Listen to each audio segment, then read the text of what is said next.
Om Shanti. Greetings of Greetings of peace peace to all. to all. Welcome, welcome, welcome. So we are here once again on popular demand to bring to you a new series of the conversations to celebrate the 40th year anniversary of Brahma Kumaris Malaysia. This time every alternate Thursdays until the end of the year 2022. So this session is in English, Tamil and Mandarin translations are provided. You can select the translation options below. If you have any questions, kindly send it to us through the chat box and one of them will get back to you. I'm Dimple, your host for today, and it is indeed my greatest honor and blessing from the divine to be given this opportunity to begin and embark on this new journey. This time it's with Madam Harjeet Kaur. Now, Madam Harjeet Kaur is a social health volunteer who has also won the Iskandar Malaysia Special Heroes Award. As I got to know her, I felt such warmth and motherly feelings from her. So much compassion and love that it leaves me speechless just being around her. She has indeed silently contributed so much to society, so selflessly and passionately, being the backbone behind her late husband, Dr. Jagendra Singh Sandhu, who is very well known by the name of Dr. Sandhu, who was as passionate as her and a very, very dear friend of Brother Jyoti himself. So with that, let us get to know from Madam Harjeet Kaur herself. Hi, Madam. Hi, Harjeet. How are you? Hi, I'm good. Thank you. It's nice to have you on board with us. Thank you. And without further delay, I would like you to share a little bit about your background, your profession with everyone. Please. Good evening, everyone. I'm Harjeet Kaur. I'm a retired registered nurse from the Ministry of Health, and I have been in nursing for the last almost 50 over years. I have been in the hospital for about almost 30 years in service when I decided to leave and go and do some social work.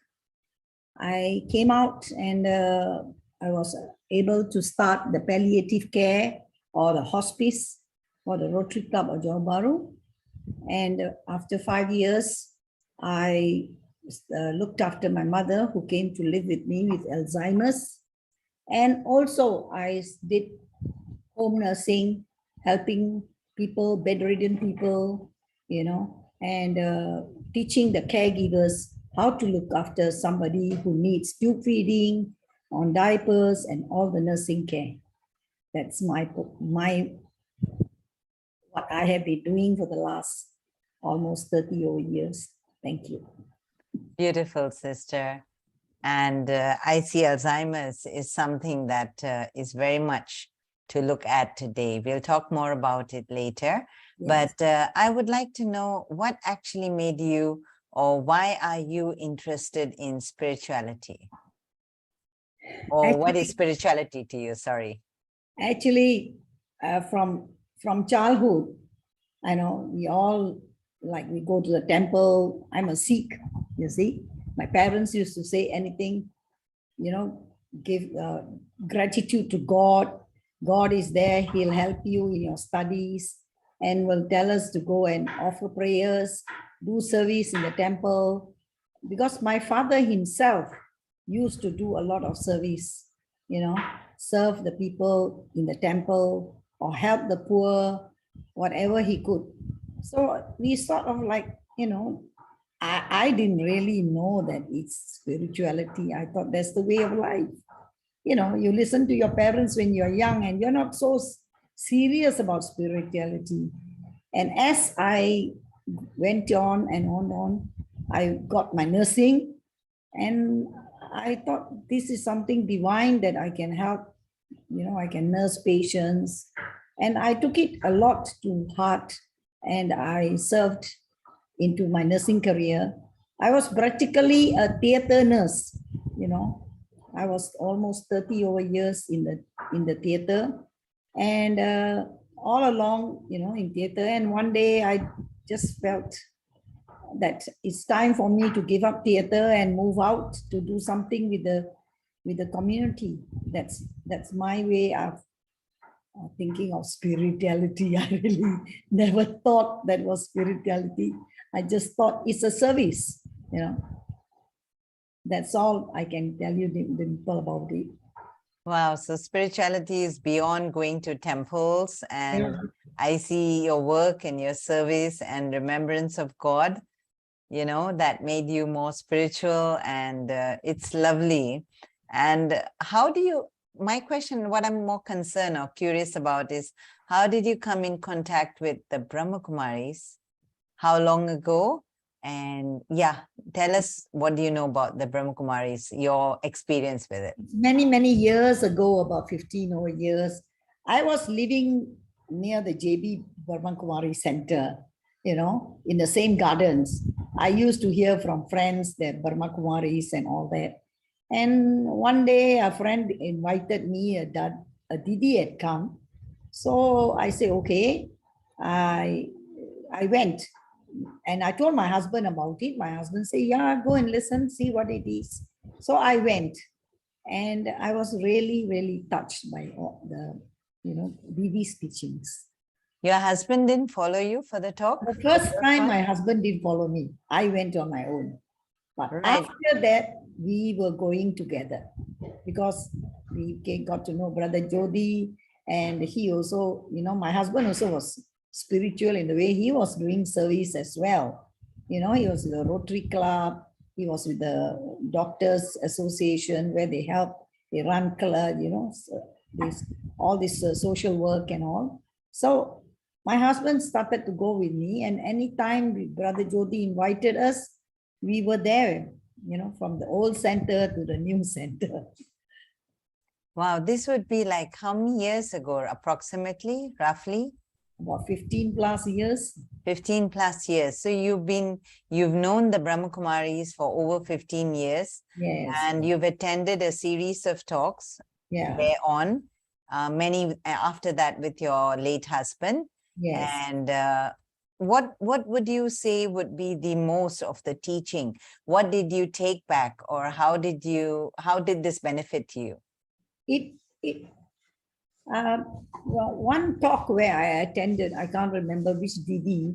Didi said, when you see somebody's faults, actually the faults are with you. You know, you have to look at your own self and, you know, see what the faults are. And I used to get angry very easily, you know, working in the hospital and all that. I used to get very angry and upset and all that. Then I realized, you know, I have to take this anger off. Why am I getting angry? Why, you know? So I decided to learn how to control my anger, you know, and change myself, which I found helped me a lot in my work. That's all I can. Wow. So it helped you in, I would say, anger management, anger control. Yes. Could you share some example of that? Like, how would that, you know, give us an Okay, example? you see, when I was in the theater, I was also the head nurse there. All right. And, you know, I've got so many staff under me, registered nurses, assistant nurses, attendants, amas, and also with the doctors, you see, being a theater sister, you have to be in charge of all those things. So I decided that anybody that does the mistake, for example, if a nurse does a mistake, I'm not going to scold her, you know, or what. just call her to the room and talk to her and ask her, why did she do that? Was she right in what she did?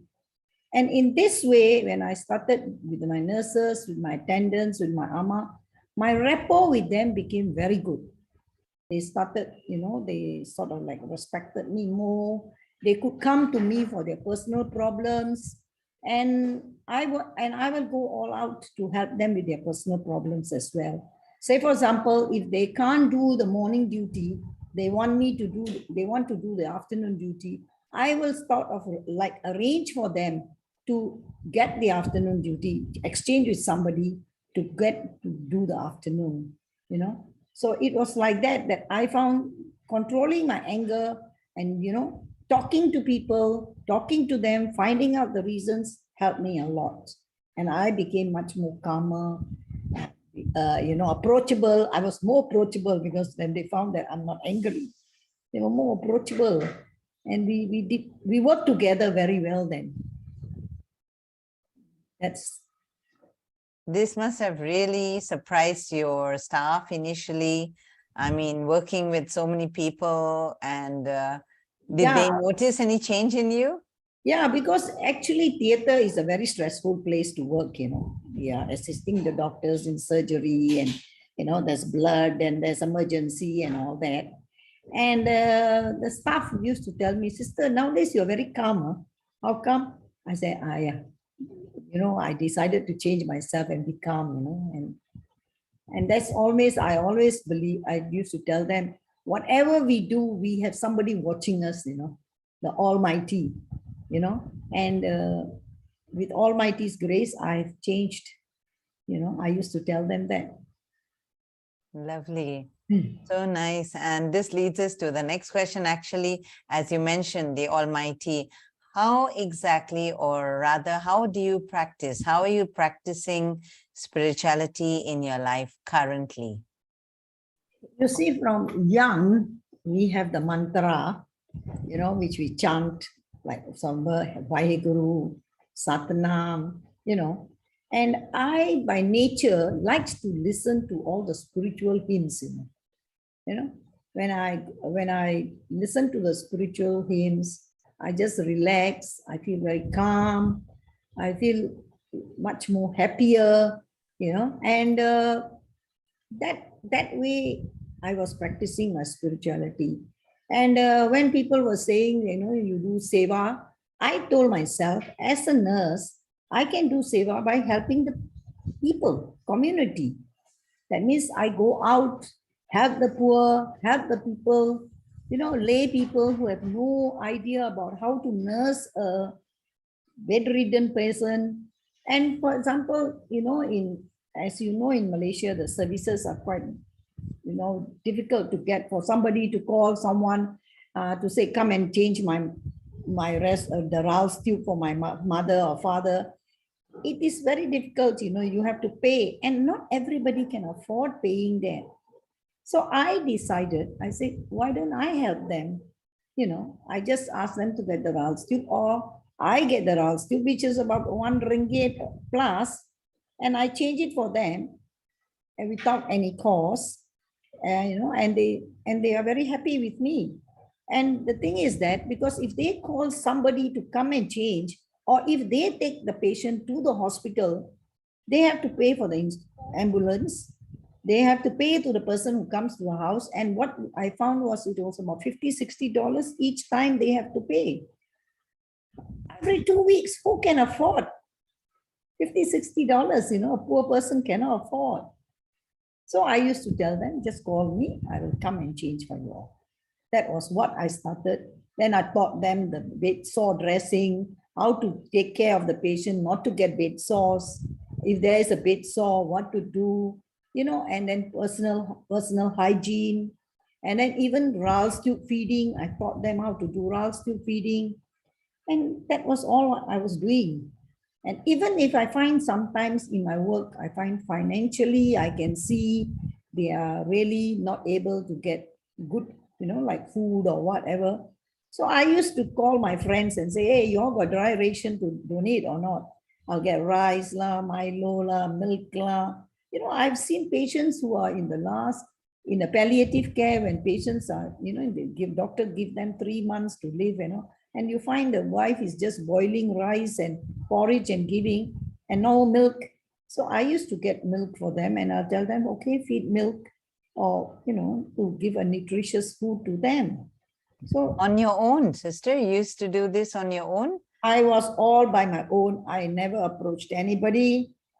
I decided that, I looked after my mother with Alzheimer's for 4 years.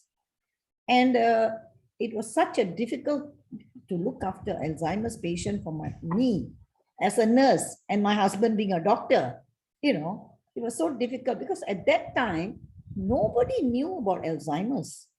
There were no patients. I have never seen patients in hospital with Alzheimer's. Then nobody talk about Alzheimer's. Everybody is like, yeah, old age lah. Everybody forgets lah. It's normal lah. Like that, And as I look after my mother, how difficult it was for me to look after her, I decided, what about the lay people? They have no idea about nursing at all. Even somebody who's got a stroke. So when my mother passed away, I joined, that time they were forming the Alzheimer's Association. I joined it, but we were not active. And meanwhile, I was doing the home nursing as well. And by word by mouth, people came to know about me, and they started calling me. Because I already told people, then tell them, if then your friend needs help, please call me. So that was how. And also, as the patients, some of them, they pass away, they got a wheelchair, they got a commode, they got a walking frame or a bed. They'll ask me, sister, what do you do with it? I say, okay, give it to me. I will keep it away. And when I find somebody needs, can't afford to buy a wheelchair or a bed, I will give them. I will loan to them. Let them use, Wow, this is so, so nice. And I think this leads to, the main theme of this talk, actually. As you know, Brahma Kumaris, this is the 40th anniversary, 40 years of celebration of Brahma Kumaris in Malaysia. And our theme is actually based on unity, respect, and love. Yes, yes. And this is what I see, the way you talk about your work. I mean, what I understand is you're an ex-nurse. You finished your nursing, but now I understand you are still actively volunteering in, you were mentioning about Alzheimer's. Yes. So the association, maybe you want to tell us a little bit about it. And how does that link to our main topic, unity, respect, love for the society? All right. Because as I told you, looking after my mother with Alzheimer's was such a difficult, looking after old people is not so difficult as Alzheimer's patients. Because Alzheimer's patients, they don't know what their brain, they're not able to think, all right?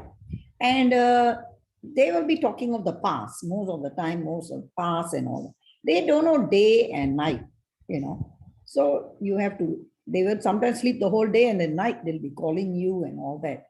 So it's actually a 24-hour thing. So what in Johor Bahru is, we have this Alzheimer's Association, Johor Bahru Alzheimer's Support Association, which we call JOBADA in short form. At JOBADA, we decided to do daycare. That means the carers or the sons or daughters can leave their mother with us or father with us from morning 9 till 4 p.m. And then 4 p.m. we can send them back, or if they got their transport, to pick them up. And we will do brain stimulating activities with them, And I just went there in the memory of my mother. I told myself, if I have found it difficulty, why don't I go and help the lay people? So that's how I got myself into the Alzheimer's Association. And we do brain stimulating activities. We actually started very low. We had no money as an NGO. We had no money. We difficult to do fundraising at that time. So with little whatever donation we got, we managed to get a place. We were very fortunate that, a few of us were the old nurses, retired nurses, who said, okay, we joined the association and we will come and do volunteer work there. And one day, as we were doing our, rounds and all, looking for a place to start our daycare, we met a doctor who we worked with him in hospital. He's a specialist now. He asked us, hey girls, what are you all people doing? We said, we want to start the daycare for the Alzheimer's Association. We said, what are you looking? We are looking for a place. We can't afford to rent because we got no money. Everything rent is of 600 like that. We can't afford. We said, why don't you all take my house? We were shocked. We beggars are no choosers. We said, definitely we'll take your house. And we said, go and see whether you all like it or not. We said, we went and we just took the house and we started the activities for the Alzheimer's people there. And you know what? You believe it or not, this doctor, may God help him, he only took 10 ringgit a month rental. Where will you get something? We were 10 years there. That's how we grew from that place, in Jalan Petri. We grew. And we slowly, did fundraising. We got a van. Somebody donated to us an old van. We took the van and we used to go and pick patients up, Actually, I want to tell you all that we don't call them patients, we call them AZ friends. There's Alzheimer's friends. We don't want to tell them patients or clients, no. We just call them AZ friends. So we started picking AZ friends. And these AZ friends, they are diagnosed by the doctors, the psychiatrists or the geriatricians or the physicians. And then they refer to us for activity. We don't do medication for them. The medication comes from the hospital. We just do activities with them. That means when they come, we go and do exercises, chair exercises. We see how they are. Chair exercises, breathing exercises, laughter yoga. We do laughter because we want them to smile. We want them to laugh. And the thing is that, tell you, I never knew about laughter. When somebody came and talked about laughter and started doing laughter yoga at our center, I said, I want to learn more about it. And I went, and it helps a lot, laughing. And it's not difficult to laugh, You just laugh. And we wanted these people to laugh. And then we also have some, communication with them, laugh, dancing, karaoke. They sing the old songs like Burung Kaka, Echam Charlie Chan, and all these songs with us. We dance with them, just to make them happy and stimulate their brains. Then we also do board games with them, like Gin Rummy, play cards with them. We have a jigsaw puzzle. We have a snake and ladder, all these things. And if there are people who want to play mahjong, we also got mahjong sets. And I learned mahjong. I learned mahjong, Yeah, I learned mahjong. So like that, you see, I started enjoying what I was doing. It made me happy as well, And then I also was doing, at the same time, was doing some home nursing and all that. And as now, I'm more on the teaching, all right? We have to train our caregivers. If they got problems, to call us anytime, we can help them. If, sometimes the parents get more violent or what to do with them. We teach them what to do. Then we have got nurses who are doing post-basic courses like geriatrics and psychiatry. They come for practical because there's no other center in Johor that's attending to Alzheimer's. Only it's in Jobada. So they come there. Then students from the universities, Newcastle, Monash, come over. They invite me to give a talk into the places in the university on Alzheimer's, caring for Alzheimer's, and also community work. Because they see that I'm doing a lot of community work, they also ask me to talk. So I'm now at the moment more on teaching, but I also enjoy doing activities with the AZ friends. That's what we are doing at Jobada. And we invite volunteers, we have people coming. The physiotherapists will come as a volunteer. Okay, come, you can do.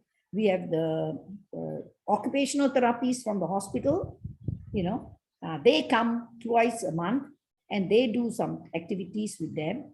So anybody who has some activities, we welcome them to our place.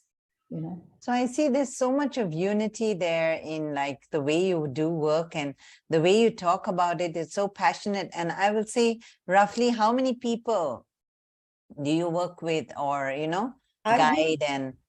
Before the pandemic, we used to get about 15, 20 AZ friends coming, and they're all above 60, okay? All those Alzheimer's patients, people are above 60. Very few. We had 145, 45. But other than that, in all my years, I've only seen people above 60 getting Alzheimer's and all that, And we used to get about 15, 20, a day. But after the pandemic, we had to close because Ministry of Health asked us to close, because of the pandemic, COVID and all. And they are senior citizens. They not only have Alzheimer's, they have got some have diabetes, some have heart patients, some are hypertensive, and because they are old. So they have all these sort of ailments, they're on treatment and all that. So we close and now we are open. Now we are getting about 10 plus already, slowly. Per day? Per day.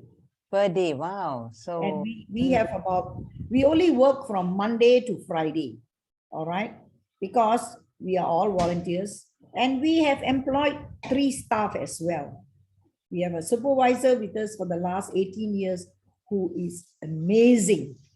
She was a housewife and we trained her. Today, she's expert. She's much more better than us. She has got passion, and her name is Sita. Sita is the pillar of our Alzheimer's Center. Then we have our driver. We got a van. Later part, we got a van, and where people don't have transport, we also pick them up, and bring them. And we are very fortunate. We have Zambri, who does not think of race, religion, or anything. He works with us like anything. Anything you say, Zam, do this, he will there, you see. And we have another lady, Maya, So she comes and she comes twice a week. So she comes and does. So, and these people, they cook, we cook. Morning, we give them tea when they come.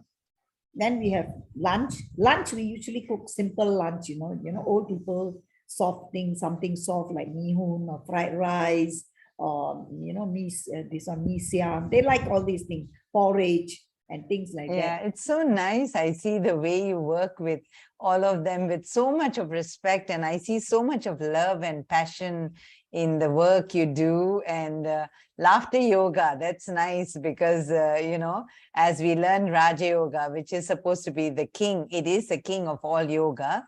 But laughter yoga, I did hear a little bit about it when I was in Nasik in India. This was, in my childhood days. And, when you talk so much about all these care for patients, stroke patients, because my mom herself is in a home in PJ, and understanding bed sore, this was something very, very new to me and my brother. And we learned with a lot of mistakes. And I see there's so much of love in this kind of work. And, it's so nice, sister. And I would like to know a little bit about unity, respect, love in vision of your family. I do understand you have a lovely family, and you want to tell us a little bit about them, and a little bit about your late husband. Okay, my husband, I've been married to him 50 plus years. And he was a doctor. Then he went into general practice. He was practicing in his clinic. But on the other than his clinic, he was doing a lot of charity and helping poor. Like some of his patients will come and say, "Doctor, I can't afford to pay for the medicine." He'll say, "Never mind, take the medicine, come back later to pay when you have the money." So like that, he used to attend to a lot of old people. And he was the first doctor in Senai. So you see, when he passed away, it was about 45 years as a GP in Senai. So practically all the people in Senai knew him. You know, they will go to him.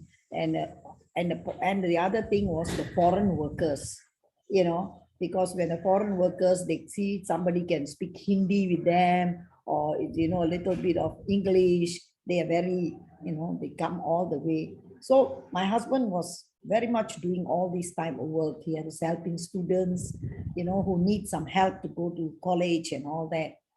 And plus, you know, he was always supportive of me. You know, whatever I do, he was with me. You know, he will always say, go and do. It's okay. You know, and I have two children. My boy is in America. He's settled there, married. So, you know, and I have a daughter who was working in Singapore. And when once my husband and me during the pandemic were not well, she came back. She packed her things from Singapore. And she said, no, mom, dad, I can't leave you all. I want to come and stay with you all. So she came, she moved back. Now she's with me. I lost my husband one year ago, you know, and she's my pillar now. I'm very grateful to Almighty to send me a loving daughter here to be with me, you know. And she motivates me a lot. She tells me, Mom, go out and do your work. So I'm slowly, I too had a surgery in 2020, and you know, I was not well. She said, no, Mom, now you have to get up and go and do whatever you want to do. So I've decided now that I am going back to Jobada, going to do things what I was doing. But like home nursing, I'm late. I'm in my mid-70s, you know. So I'm going to cut that down because traveling on the road is not easy anymore. You know, traffic is very heavy and all that. So I just give advice to people. If anybody needs any advice, call me. I will give them some advice, what to do and all that. And you also mentioned that you also talk at universities, and the Monarch, you were mentioning that you give talks. I mean, it's lovely. I mean, being a nurse, this is dealing with doctors. So have you ever, like your husband himself was a doctor. So how would you how do you complement each other in this? My husband actually, you know, a doctor needs a nurse, you know. Without a nurse, he can't. So whatever I need, medical, you know, consultation and all, it's my husband. He is and nursing, he will ask me, what do you do for bed sore? What do you put for bed sore dressing? Or what do you do this? You know, how do you, like a bedridden, what do you do? I said, turn, you know, put the patient on 4-hourly turning and whatnot and all that, you know. So it was, we compliment like that because we were same interests, you see. We had the same interests. And we did things all together. If Brother Jody knows, we always were together. We go here, anywhere, we are together. And I was, this thing is that he can do what he wants to do and I can do what I want to do. We trust each other. That trust, you know, united us and respect us, and the love we had for each other. We are 50 over years, and I really miss him now. You know. He is in good hands with the Almighty. Yes, yes. And I mean, of course, this journey of the soul carries on, as we understand in Brahma Kumaris. So coming back to spirituality, I really see there's so much that you can contribute to Brahma Kumaris. And how would you see that this Brahma Kumaris can bring harmony in unity in society? What advice or what would you tell us? You see, to respect, I mean, unity, when we are humility, we are humble, you know, we help people, the unity automatically comes. Like in our Jobada, you know, we are volunteers there, and most of us are ex-nurses and all. We do not sort of like go out and tell our, the ones that we have employed, like Sita, Sambari, we talk to them with respect, we do things, and we need them. We know. They know they need us, So we work together this way. And I found that when we work together, we can do a lot of things. And we sort of like, you are good in this, please do that. You're good in that, you please do that. So we sort of like divide our work. It doesn't mean that, oh, I'm the chairman and I must do everything. No. Like when I was the chairman, I will tell them, hey, you all are good in that running that activity, please carry on with the activity. If you are good in cooking, somebody can come and cook, go ahead and cook. So and the driver, he knows how to go around in JB. So if we want to do anything and all, he will drive us there. So we work like that in a unity, and we give respect to each other. And how would you bring this to join Brahma Kumaris or benefit Brahma Kumaris? Let's come back to Brahma Kumaris. Is already, what I see is building people with love, respect. Because when I go to the center, I see all of you all smiling, welcoming, Om Shanti, and it's so peaceful to be there. I mean, we can always go ask people, like I will tell people, hey, come go to Brahma Kumaris and listen, Didi is here. Would you like to come? If I can, I can bring somebody, I will bring.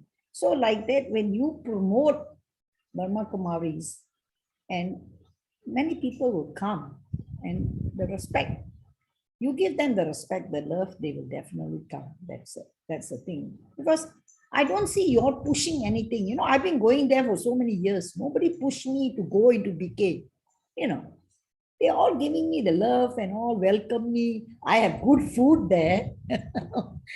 Your food is so delicious there.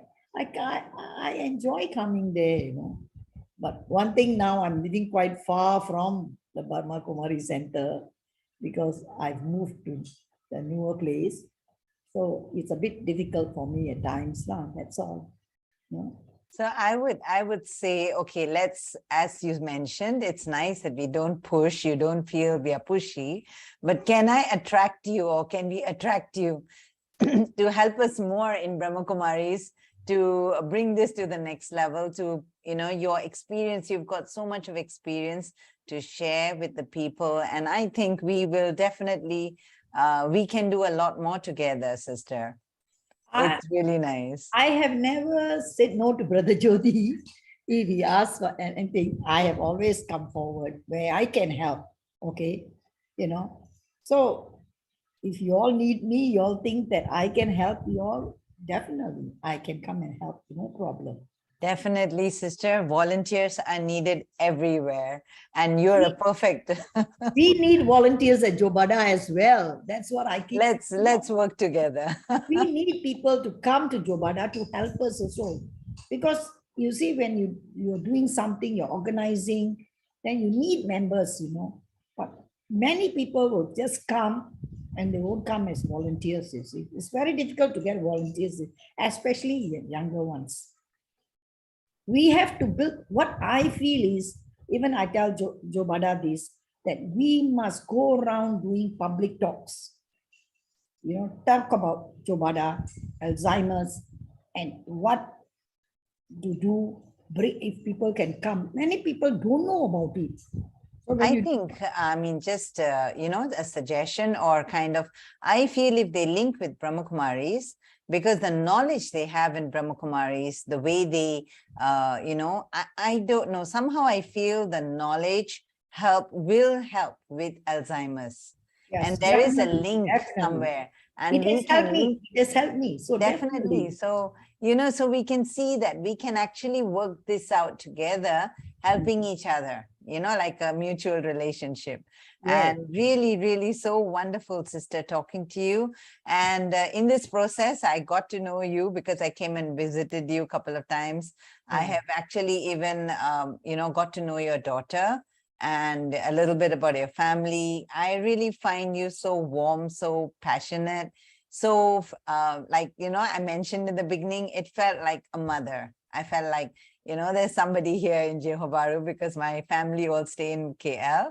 So with that, sister, I understand your daughter has helped you to put a short video Yeah. about it. Yeah. Do you want to talk a little bit about it now before we watch the video, and then I can ask them to request to put the video? I think put the video, then I can tell you all. What. Okay, maybe we'll do that. Yeah, tech team, we'll put the video first.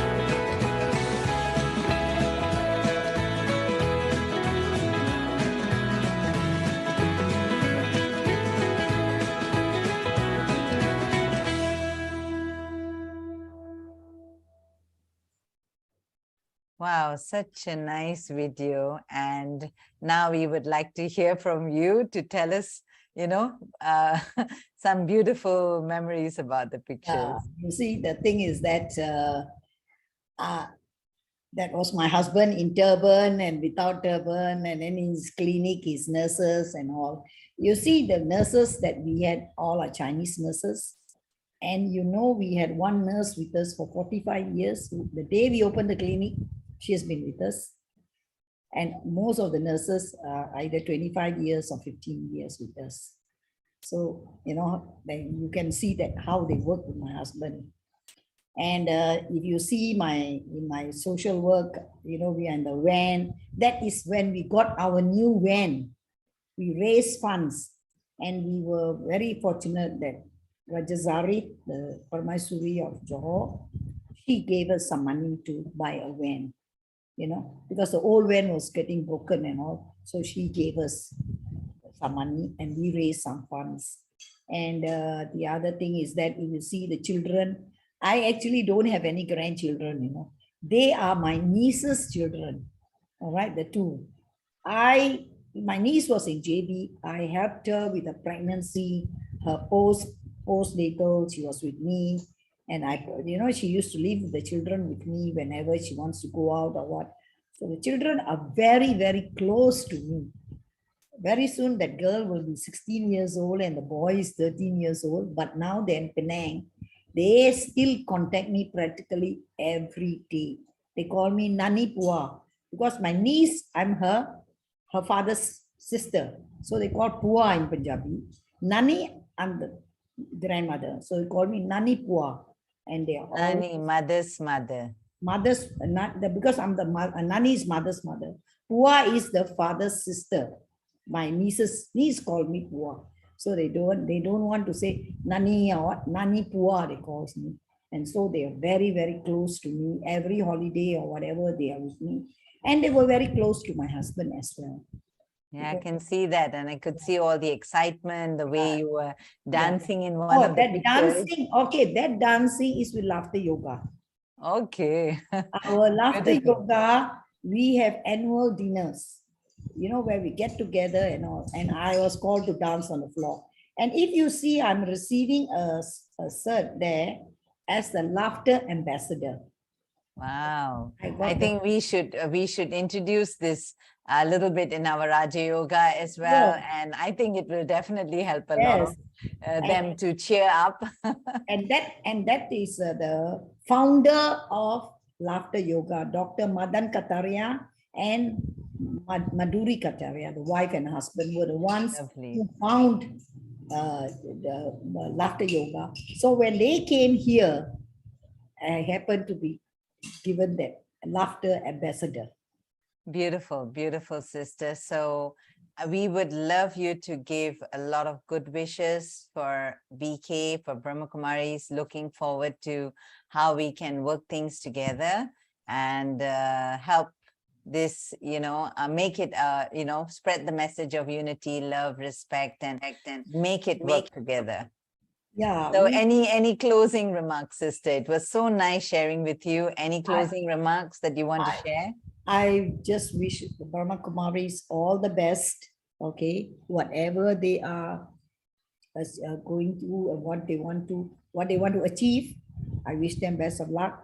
And the thing is that I will come forward to help Brahma Kumaris when you all need me. But the thing is that I'm a nurse, so you can use me for my nursing experience I have. Yeah. Thank you, sister. And This I is welcome you all BK people. Once in a way, do drop in at Jobada. You know, we are in Lakin. We have a center of our own. We have managed to buy a building of our own, and we are now in Lakin. So, beautiful. I think we should do this exchange. We yes, should come to your place and you should come to our place and let us spread the message to BK and create a better world. yes, sure. Right? Yes, sister, learn so much from you, and indeed such a pleasure talking to you. Thank you very much. And with this, I would like to close and thank you all for embarking on this wonderful journey with us, and looking forward to have you all with us to inspire many, many more people and have such a godly journey.